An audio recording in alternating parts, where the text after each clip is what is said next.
Muito boa noite, Kassab, bem-vindo ao Papo Antagonista mais uma vez. Boa noite, Cláudio, boa noite a todos que nos acompanham, uma alegria estar aí com vocês. Kassab, nós tivemos hoje o próprio Rodrigo Pacheco, isso já era uma possibilidade, nós vínhamos trabalhando os bastidores desta filiação, e hoje ele anunciou formalmente a filiação ao PSD. Imagino que você esteja bem animado, porque você vinha trabalhando aí há meses para tentar atrair o Rodrigo Pacheco para o seu partido, com essa expectativa aí dele ser um bom nome para enriquecer esse debate da terceira via, é isso? É isso mesmo, Cláudio. Na verdade, o PSD começou já há algum tempo a construir um projeto de apresentar para o país uma alternativa nas eleições do ano que vem.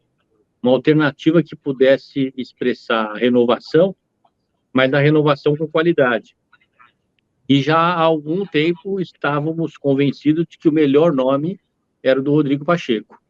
Felizmente, nós tivemos nessa data a formalização da intenção dele, não é? E a data foi marcada da filiação, na próxima quarta-feira, no Memorial Juscelino Kubitschek, e nós esperamos, logo após a filiação, que ele possa, em pouco tempo, se convencer da importância da sua candidatura. Nós não podemos dizer ainda que ele aceitou, eu não posso falar por ele, mas não falar por mim. Eu tenho plena confiança de que ele aceitará essa missão e será o nosso candidato a presidente da República. E será um bom candidato, porque se preparou, não é? É inteligente, nos últimos 6 anos tem vivido com muita intensidade os problemas do Brasil, conhece seus desafios, conhece as soluções, tem inteligência e articulação para montar uma boa equipe para governar esse país. Qual que você acha que é a principal característica dele, o que diferencia ele de outros candidatos? Primeiro, ele expressa a renovação, não é, Cláudio? Ele está apenas 6 anos da vida pública, mas, como eu disse agora há pouco, tal é a intensidade que ele tem vivido esse processo, que ele já tem hoje muita experiência, muita bagagem. Então, aqueles que querem uma renovação, que querem uma mudança, terão nele uma opção importante. E no caso dele, como ele mesmo tem dito, que o Brasil precisa de uma mudança tranquila. Outro dia eu assisti uma entrevista dele, eu acho que ele representa exatamente isso, uma mudança tranquila. As pessoas que quiserem votar nele saberão que estão votando numa pessoa bem preparada, que vem para corrigir rumos, que vem para trazer a pacificação do país, promover a união do país, e que terá previsibilidade na sua conduta, em especial nas pautas econômicas, para que possamos reconquistar a confiança dos investidores. Não apenas os investidores de fora, não, Cláudio.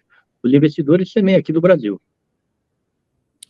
O Pacheco, ontem, nas manifestações públicas dele, ele declarou apoio à solução para o Auxílio Brasil, essa solução que está sendo tão questionada, que representa uma ameaça ao teto de gastos, que foi rejeitada duramente pelo mercado financeiro. A Bolsa derrubou hoje, caiu, despencou, melhor dizendo, o dólar está aí alcançando quase R$6, né? A gente está numa situação cada vez mais grave.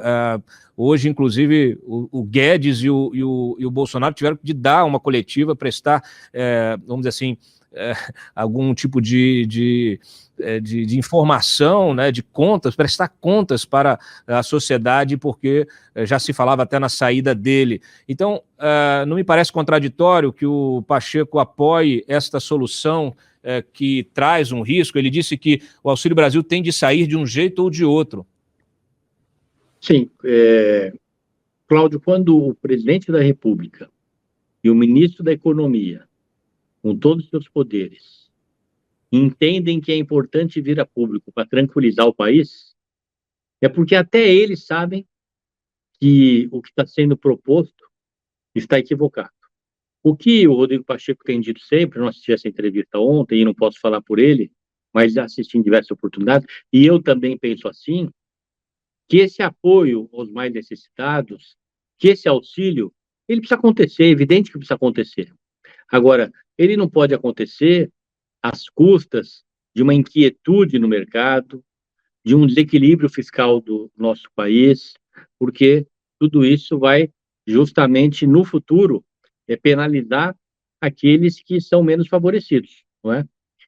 Qualquer inquietude, qualquer desequilíbrio que vai gerar na nossa economia um impacto negativo, vai trazer inflação, vai trazer aumento de juros, vai trazer desemprego, e isso vai penalizar esses que, em princípio, estariam sendo apoiados. Então, eu tenho a impressão que o Rodrigo Pacheco deve ter dito ontem, ou deve ter imaginado, é o que eu digo agora. É evidente que devemos dar esse apoio. Eu sou entre aqueles brasileiros que acho que deve dar, mas não às custas do desequilíbrio fiscal, não às custas de medidas que tragam o aumento da inflação. Em especial, essas pessoas que estão sendo beneficiadas, Cláudio, elas estão convivendo com uma inflação muito maior que os 10% que é a média nacional. Que a média nacional é 10%, mas a alimentação, em especial dos alimentos básicos, ela está com uma inflação acima dos 20%. E isso penaliza essas pessoas. Essas pessoas que no início do ano ganhavam 100, elas vão terminar o ano ganhando 75, porque o seu salário, corrido pela inflação, vai valer 25% a menos. Então, essa a razão dessa minha manifestação e de todos aqueles que querem um país estabilizado. Eu tenho certeza que o Rodrigo Pacheco também pensa da mesma maneira. Como evitar que esta pré-candidatura dele interfira na sua atividade como presidente do Senado, ou que a sua atividade como presidente do Senado acabe não sendo influenciada pelos seus objetivos eleitorais, né? Nós vimos essa semana a reforma do imposto de renda e de dividendos indo para a gaveta no Senado, depois de ser aprovada, ainda que a toque de caixa na Câmara. Eu tenho todas as minhas críticas à gestão do Arthur Lira, mas é fato que esta reforma do imposto de renda ela era parte dessa equação do Auxílio Brasil. Sem ela, a coisa se complicou. Então fica parecendo que a gente tem aí um cabo de guerra, né? O Congresso, a Câmara de um lado aí apoiando o governo, o Senado resistindo de outro, né? Nós temos aquele problema também da nomeação do André Mendonça, que está lá na mão do Davi Alcolumbre. Então fica essa sensação, Kassab, para quem está de fora, de o Senado tentando emparedar o Bolsonaro, deixando ele numa situação cada vez mais difícil, justamente para impedir a reeleição. Eu não sei, você tem como é que você responderia a essa sensação que a gente tem, e se você não acha que esse interesse eleitoral pode se confundir com a obrigação funcional que ele tem como presidente do Senado? Olha, Cláudio, é mera sensação, porque o Rodrigo tem muito espírito público. Haja visto os seus posicionamentos nos últimos meses, sempre apoiando projetos do governo que ele entende, isso do ponto de vista pessoal, porque o que vale é a manifestação do colegiado no Senado. A posição dele, o voto dele, ele não tem relevância, é 1 no meio de 81, entre 81 votos. Mas ele tem tido uma postura muito republicana, apoiando o que entende que é correto e discordando daquilo que entende que não seja bom para o país. E tenho plena convicção que ele vai continuar tendo essa postura. Até porque é a postura de um líder que pensa no país, essa é a razão de nós acreditarmos que ele possa ser um bom presidente. Diferente, aqui claro, da posição do governo, por exemplo, que ele não está fazendo aquilo que é bom para o país. Porque você pode, sim, defender um auxílio emergencial, pode propor um auxílio emergencial, mas você deve, sim, cortar receitas que estejam em outras áreas e que não prejudiquem o equilíbrio da economia, que não gere o desequilíbrio fiscal. Então, essa crítica ela é muito mais dirigida a quem é governo hoje, que está naquele velho ditado, né? Para ganhar a eleição, se precisar quebrar o país, eu quebro. Está me parecendo que a conduta daqueles que estão defendendo essa decisão dentro do governo está muito mais associada a esse ditado, infelizmente. Você acha que o Guedes deveria deixar o Ministério da Economia? Olha, eu não vou falar deixar, mas que ele está deixando de defender princípios, ideias que ele defendeu ao longo da sua vida, da sua carreira de economista, ele está deixando de defender. Isso aí gera de parte da sociedade brasileira uma inquietude, porque o Paulo, em especial no início do governo, sempre era aquela retaguarda que todos viam da sociedade brasileira para não deixar o governo cometer desatinos na condução da nossa economia. Minha última pergunta para você.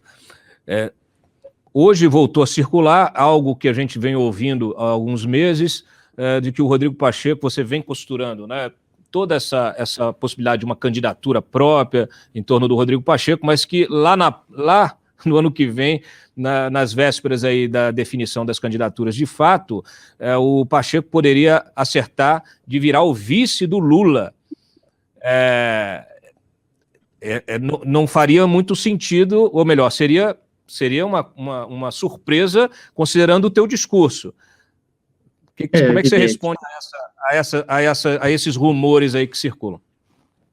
São rumores vindo de quem ou não acompanha o processo, ou não acompanha o desenvolvimento do PSD, as nossas manifestações, ou vem de adversários que, preocupados com o crescimento de um projeto sério, que será protagonizado por uma pessoa de bem, que é o Rodrigo Pacheco, com boa formação, com boa experiência, com juventude e energia necessária para transformar esse país, e quer tumultuar o desenvolvimento desse projeto. Porque não tem nenhum sentido, você sabe disso, já conversamos várias vezes, e isso não tem tido nenhuma repercussão, as pessoas não estão levando a sério isso, eu sei, eu tenho experiência, eu estou há 30 anos vivendo o processo eleitoral de dois anos, já tive a alegria de disputar diversas eleições, no legislativo, no executivo, sendo apoiado, apoiando, e a gente percebe quando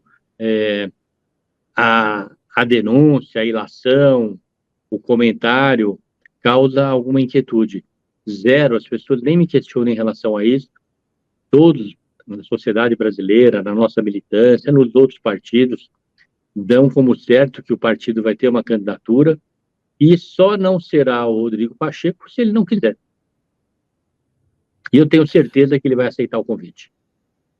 Bom, eu menti, eu tenho mais uma pergunta, que é a seguinte: você trouxe o Rodrigo Pacheco, como estava prometendo, vai trazer o Geraldo Alckmin e me fala um pouquinho sobre uma declaração que o Ciro Gomes deu, que vocês estão costurando em São Paulo esta aliança, e o PDT com Alckmin, com Datena, com você, com Márcio França. Explica um pouquinho como é que isso vai funcionar também no cenário nacional. Bom, vamos falar sobre os personagens, que ficou muito mais fácil. Eu tenho uma relação pessoal com o Ciro Gomes, eu tenho um diálogo permanente com ele, tenho respeito por ele, acho que ele tem muito a contribuir com esse debate, nessa campanha.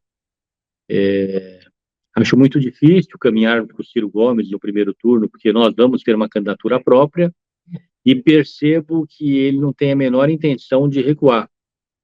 Desejo sorte a ele, que ele seja feliz nessa jornada, mas muito difícil. Em relação ao Datena, todos sabem, é público, tivemos algumas conversas com ele, ele falou em relação a senador, governador, presidente da República, nós fomos claros com ele, já em 2, 3 conversas, que para presidente da República nós tínhamos um projeto que nós íamos nos esforçar para dar certo, felizmente está caminhando bem, que era a candidatura do Rodrigo Pacheco, portanto, desejaríamos sorte a ele, mas não poderíamos caminhar com ele.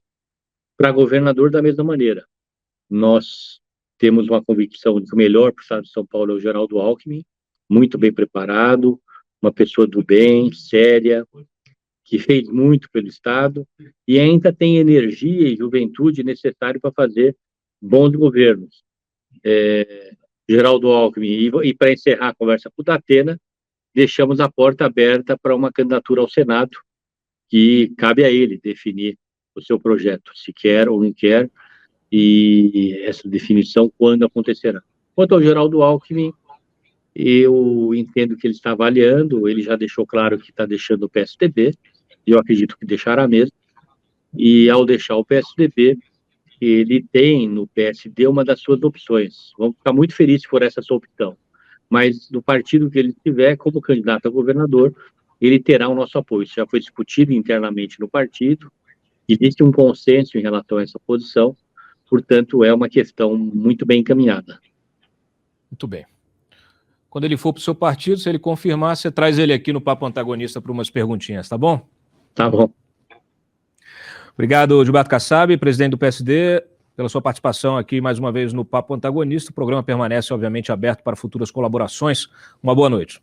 Boa noite, Cláudio. Amanhã o Rodrigo tem a primeira participação, já do ponto de vista de público, né, pelo PSD. Aqui no Rio de Janeiro, estou no Rio de Janeiro, onde o Eduardo Paes faz o seu primeiro encontro regional, e a estrela do momento será o Eduardo Paes, nesse seu primeiro encontro, mas já com a participação do Rodrigo Pacheco, como quase novo filiado, porque ele ainda não é filiado, mas daqui 3 dias será. Cuidado para não esbarrar com o Lula, hein? Porque o Eduardo Paes adora o Lula. E os petistas estão querendo que o Paes apoie a campanha do Freixo. Obrigado, a gente se fala. Um abraço.